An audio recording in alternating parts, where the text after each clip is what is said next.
जय हिंद साथियों। Bihar police driver exam के लिए आज के सेशन में हम लोग जीके, साइंस और मैथ को मिलाकर टोटल 50 सिलेक्टेड प्रश्नों को कवर करेंगे, जो कि साथियों आपके एग्ज़ाम के लिए बहुत ही ज़्यादा इम्पोर्टेंट होगा। सुपर प्रैक्टिस सेट होने वाला है, इसलिए आप लोग पूरा सेट को लगाइए।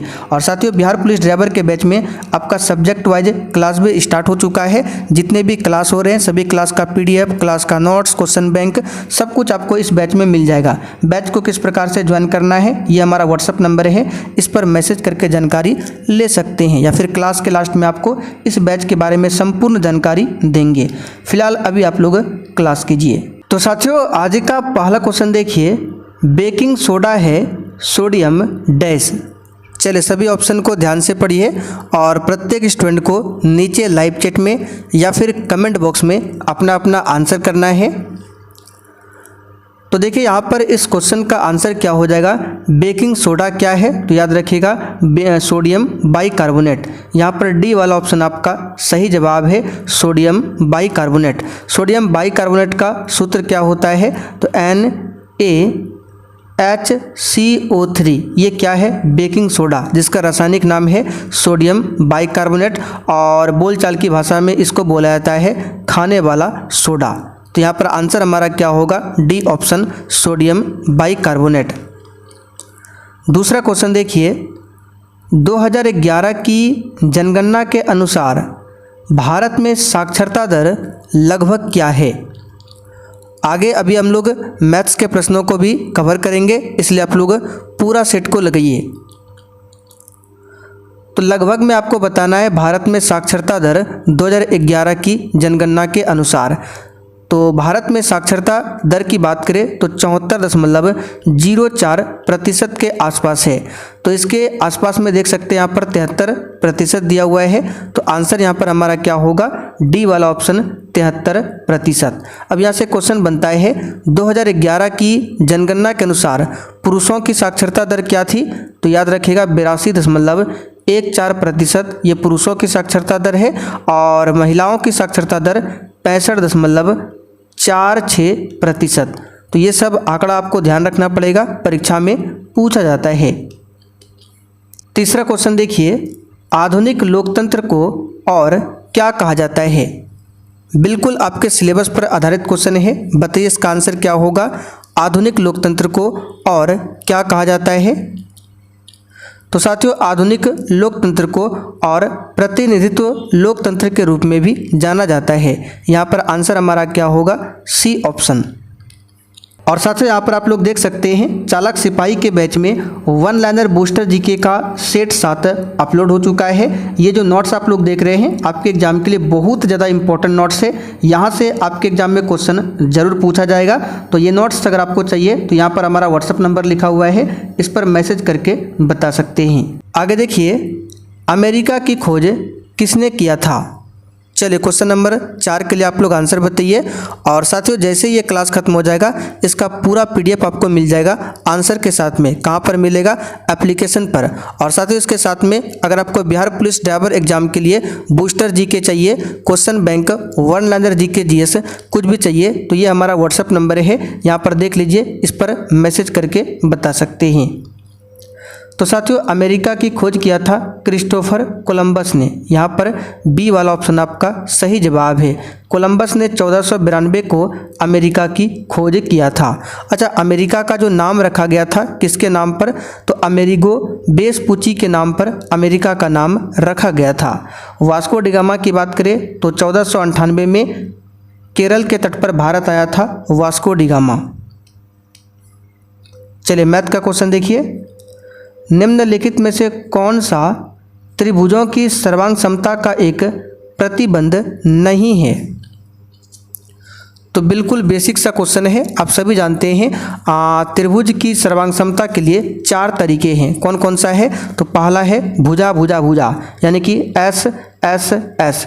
इस विधि से सर्वांग समता दिखाई जा सकती है। तो पहला मेथड ये है। दूसरा क्या है, SAS, यहाँ पर लिख देते हैं SAS यानी भुजा कौन भुजा, तो ये भी हो सकता है। तीसरा क्या है ASA यानी कौन भुजा कौन, एंगल, साइड एंगल, जो कि डी ऑप्शन में दिया है, ये भी हो सकता है। जबकि भुजा, भुजा कोण, ये सर्वांग समता के लिए नहीं है, तो नहीं वाला पूछा गया है। सी ऑप्शन यहाँ पर आपका सही जवाब है। एक और हो सकता है ए एस, यानी कौन कौन भुजा, ये भी सर्वांग समता के लिए है। तो S S S, S A और ए एस, ये 4 सर्वांग समता के लिए है, जबकि सी वाला ऑप्शन ये नहीं है। 9th क्लास का क्वेश्चन था। आगे देखिए, 1950 के पहले हिंद चीन में कौन से देश शामिल होते थे? बिल्कुल टॉप लेवल का क्वेश्चन है, पूरा सेट को लगाइए। तो हिंद चीन में 1950 के पहले कौन कौन देश शामिल होते थे? तो यहाँ पर इसका सही जवाब हो जाएगा वियतनाम, कंबोडिया और लाओस। चलिए आगे देखते हैं क्वेश्चन 7। चुंबकत्व पर आधारित चिकित्सीय तकनीक क्या है?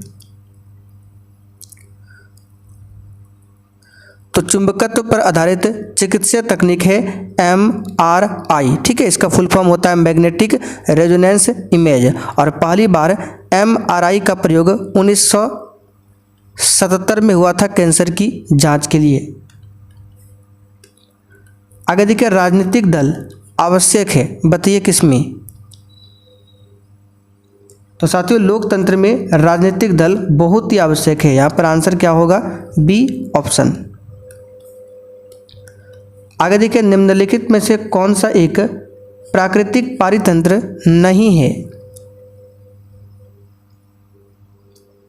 तो प्राकृतिक पारितंत्र जो प्रकृति के द्वारा निर्मित है, जैसे कि वन, नदी, रेगिस्तान, जबकि बगीचा क्या है? तो ये मानव के द्वारा बनाया जाता है। तो डी वाला ऑप्शन यहाँ पर आपका सही है। ये प्राकृतिक पारितंत्र नहीं है, ये कृत्रिम पारितंत्र है। आगे देखिए, विद्युत बल्ब का तंतु किसका बना होता है? बताइए क्वेश्चन 10 के लिए आंसर। तो साथियों, विद्युत बल्ब का तंतु आप सभी जानते हैं टंगस्टन का बना होता है। टंगस्टन का संकेत क्या होता है? W होता है। चलिए आगे देखिए, मैथ का क्वेश्चन है। एक खिलौने पर 12% छूट देने पर इसे 308 रुपये में बेचा जाता है, तो खिलौने का अंकित मूल्य आपको बताना है, क्या है?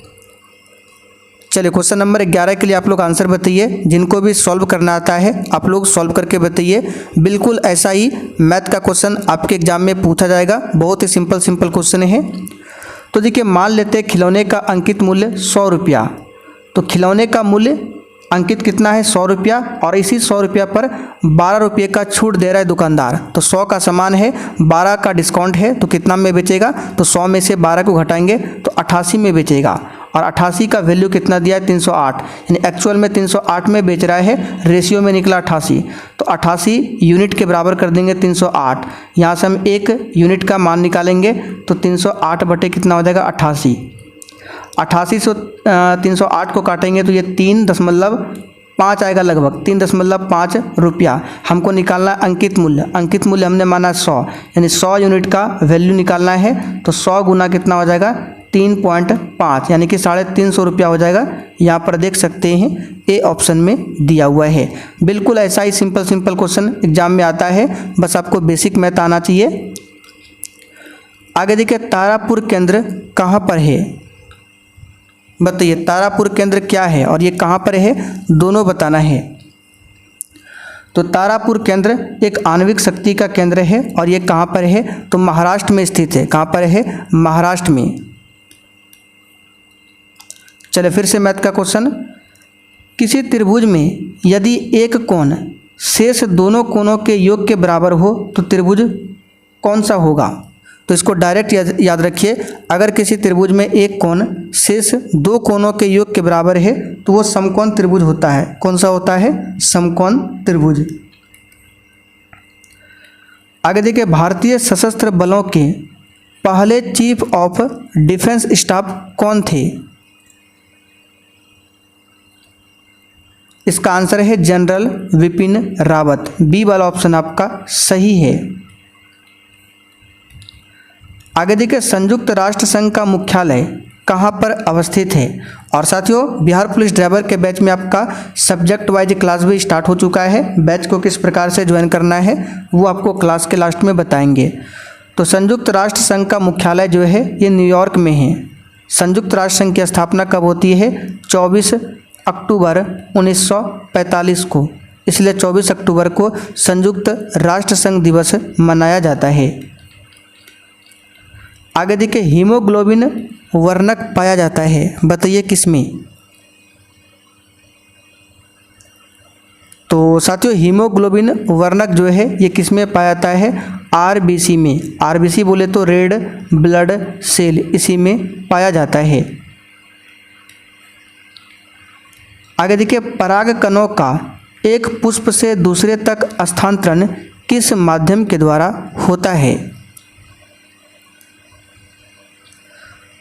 तो वायु, जल, कीट सभी के द्वारा होता है। ठीक है, पौधों में परागकण जो है जल, कीट और वायु तीनों के द्वारा होता है। डी वाला ऑप्शन यहाँ पर आपका सही है। चलिए आगे देखिए, एक विद्युत जनित्र बदलता है, बताइए किस ऊर्जा को किस ऊर्जा में बदलता है एक विद्युत जनित्र? तो साथियों एक विद्युत जनित्र की बात करें, इसको डायनेमो बोला जाता है। ये क्या करता है? यांत्रिक ऊर्जा को विद्युत ऊर्जा में बदलता है। तो यहाँ पर इसका देखिए आंसर हो जाएगा यांत्रिक ऊर्जा को विद्युत ऊर्जा में। और एक मोटर क्या करता है? जस्ट उल्टा काम करता है। मोटर विद्युत ऊर्जा को यांत्रिक ऊर्जा में बदलता है।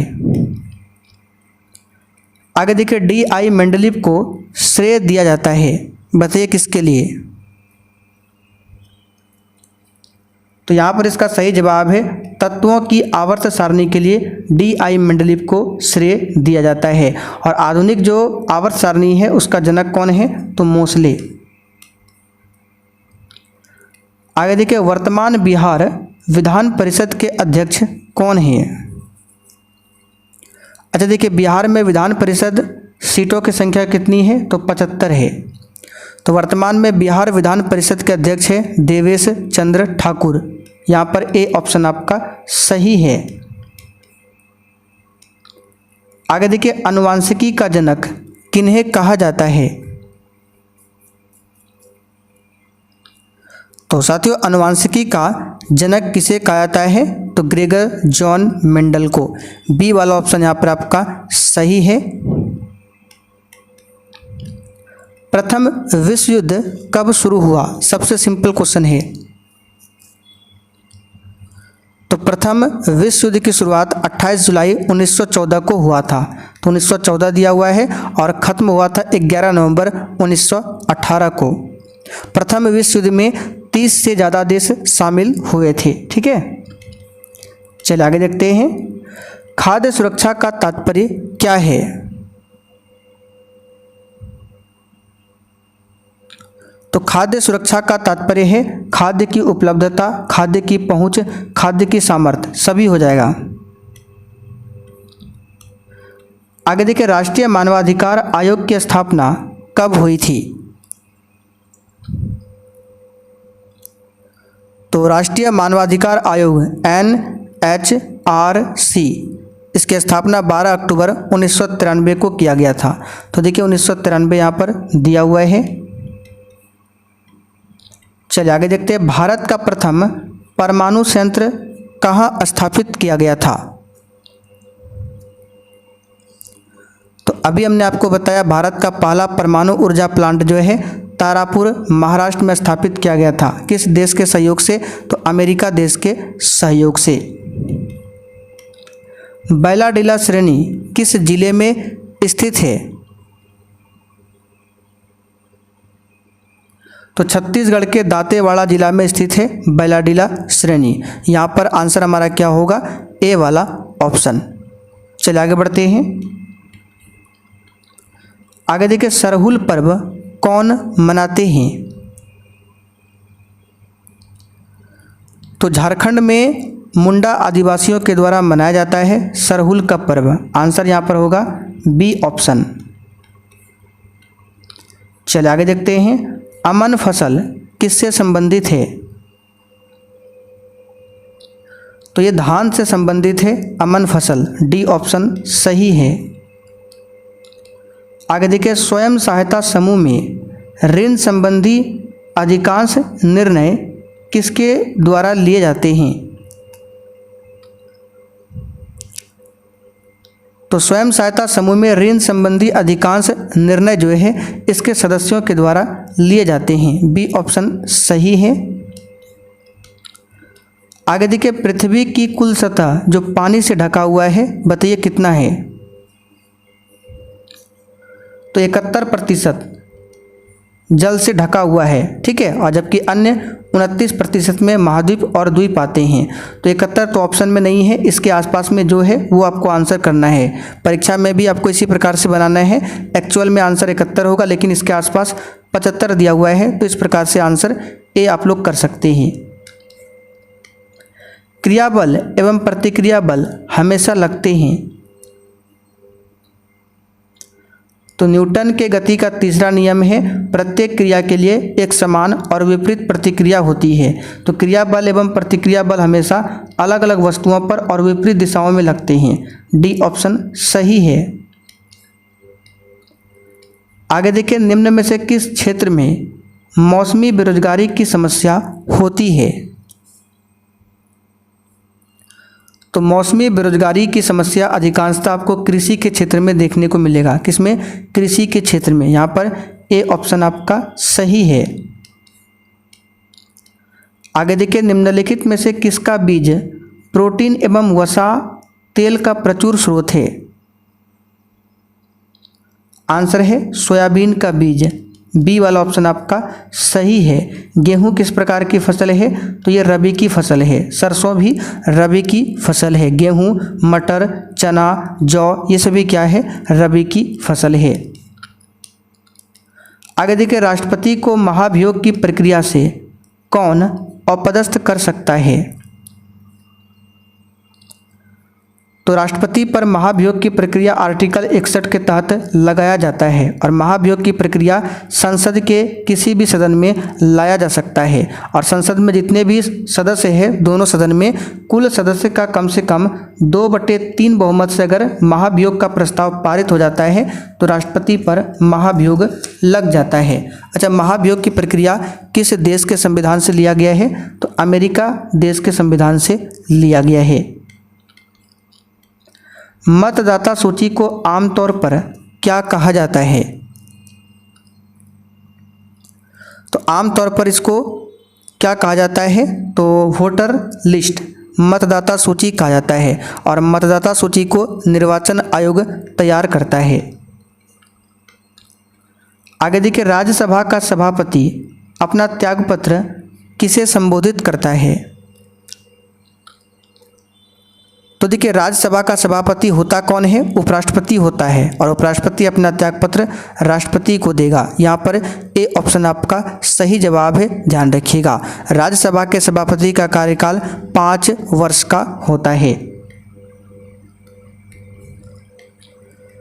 आगे देखिए, निम्न में से कौन दक्षिण अफ्रीका के रंगभेद आंदोलन से संबंधित है? आंसर है नेल्सन मंडेला संबंधित है। याद रखिएगा, इंपॉर्टेंट क्वेश्चन है। चलिए फिर से मैथ का क्वेश्चन देखिए। एक पासे को फेंकने पर अभाज्य संख्या प्राप्त होने की प्रायिकता क्या है? तो देखिए, प्रायिकता को किस प्रकार से निकाला जाता है? जो भी टोटल संख्या है उसको नीचे लिखना है और जो निकालने के लिए बोल रहा है उसको ऊपर रखना है। तो पासा को अगर फेंकेंगे तो पासा में क्या होता है? एक, जिसको लूडो गोटी बोलते हैं, 1 2 3 4 5 6 अंक तक इस प्रकार से लिखा रहता है। तो टोटल कितना हो गया? 6, यानी कि नीचे हमारा क्या आएगा? 6 आएगा। अब निकालने बोल रहा है अभाज्य संख्या प्राप्त होने की प्रायिकता क्या है? तो इसमें से देख लीजिए कौन कौन अभाज्य संख्या है। तो अभाज्य संख्या आपका क्या होता है? 1 2 हो जाएगा, 3 भी हो जाएगा, 5 भी होगा, यानी 3 अभाज्य संख्या, 1 2 3, तो 3 ऊपर हो जाएगा। 3 एकम 3, 3 दूनी 6, यानी कि इसका आंसर आएगा 1/2। देख सकते हैं डी ऑप्शन में दिया हुआ है। अब आपको पता होना चाहिए अभाज्य संख्या क्या है, भाज्य संख्या क्या है। बेसिक क्वेश्चन है। निम्नलिखित में से कौन राष्ट्रपिता के नाम से मशहूर है? बताइए। तो राष्ट्रपिता के नाम से कौन मशहूर है? तो यहाँ पर अगर आप ऑप्शन बी को बता रहे हैं तो आपका बिल्कुल सही जवाब क्या हो जाएगा, महात्मा गांधी मशहूर है। अच्छा, महात्मा गांधी को राष्ट्रपिता कहा था किसने, सुभाष चंद्र बोस ने। महात्मा गांधी को महात्मा किसने कहा था, रविंद्रनाथ टैगोर ने। निम्नलिखित में किसे फ्रंटियर गांधी के नाम से जाना जाता है। तो खान अब्दुल गफ्फार खान को फ्रंटियर गांधी के नाम से जाना जाता है। ये पहला विदेशी व्यक्ति है जिसे भारत रत्न मिला था। कंगारू किस देश का राष्ट्रीय पशु है, याद रखिएगा ऑस्ट्रेलिया का। कहाँ का, ऑस्ट्रेलिया का। भारत रत्न से सम्मानित प्रथम महिला निम्नलिखित में से कौन थी। आंसर है श्रीमती इंदिरा गांधी। इनको 1971 में भारत रत्न से सम्मानित किया गया था। आगे देखिए, आगरा शहर की स्थापना किसने किया था। तो सिकंदर लोदी ने आगरा शहर की स्थापना किया था 1504 में। कब, 1504 में। त्रिरत्न सिद्धांत सम्यक दर्शन, सम्यक ज्ञान और सम्यक आचरण किस धर्म से संबंधित है। तो ये जैन धर्म से संबंधित है। सी ऑप्शन सही है, जैन धर्म। पूना पैक्ट पर हस्ताक्षर कब हुआ था। तो 1932 में हुआ था, गांधी जी एवं अंबेडकर के बीच में। डी वाला ऑप्शन सही है। अंडमान और निकोबार द्वीप समूह एक दूसरे से किससे पृथक हुए हैं। चलिए फटाफट से आंसर बताइए। 10 डिग्री चैनल से, ठीक है। अंडमान निकोबार की राजधानी कहाँ पर है, श्री विजयपुरम। निम्न में से कौन सी रेखा भारत से होकर गुजरती है। तो सिंपल सा क्वेश्चन है, कर्क रेखा भारत के बीचों बीच से होकर 8 राज्यों से होकर गुजरती है। आगे देखिए, मन्नार की खाड़ी कहाँ पर स्थित है। तो तमिलनाडु के पूर्व में स्थित है मन्नार की खाड़ी, ठीक है। तमिलनाडु के पूर्व में, ये भारत का मैप है, ये श्रीलंका हो गया, तो ये तमिलनाडु के पूर्व में है मन्नार की खाड़ी। भारत और चीन के बीच सीमा रेखा क्या कहलाती है। तो बहुत ही सिंपल सा क्वेश्चन है, मैकमोहन रेखा। Radcliffe line Bharat Pakistan के बीच में है। लास्ट क्वेश्चन, कोडाई कनाल किस पर्वत श्रृंखला पर स्थित है। तो ये पालनी पहाड़ी पर स्थित है। यहाँ पर ए ऑप्शन आपका सही जवाब है। तो साथियों, आज का सेट यहीं पर कंप्लीट होता है। अब जिनको भी बिहार पुलिस ड्राइवर के लिए न्यू बैच को ज्वाइन करना है, आइए आपको बताते हैं बैच में क्या क्या मिलेगा और किस प्रकार से ज्वाइन करना है। तो बैच को ज्वाइन करने के लिए ये वाला एप्लीकेशन आपको प्ले स्टोर से डाउनलोड करना है। डाउनलोड करने के बाद आपको ऑल कोर्स पर क्लिक करना है। यहाँ पर सबसे ऊपर देख सकते हैं बाय नाउ करके, आप बिहार पुलिस ड्राइवर के बैच को परचेज कर सकते हैं। इसमें आपको क्या क्या मिलेगा, डेली क्लास मिलेगा, सब्जेक्ट वाइज क्लास मिलेगा फुल डिस्कशन के साथ में, सुपर प्रैक्टिस सेट मिलेगा और सभी क्लास का PDF मिलेगा आंसर के साथ में। बूस्टर जीके आपको मिल जाएगा, वन लाइनर जीके जीएस, जिसका भी जीके जीएस कमज़ोर है तो बूस्टर नोट्स को आपको पढ़ना है। उसके बाद क्वेश्चन बैंक आपको मिल जाएगा वन लाइनर फॉर्म में, इंपॉर्टेंट शॉर्ट नोट्स मिल जाएगा छोटा छोटा, जहाँ से आपके एग्जाम में डायरेक्ट क्वेश्चन पूछे जाएंगे।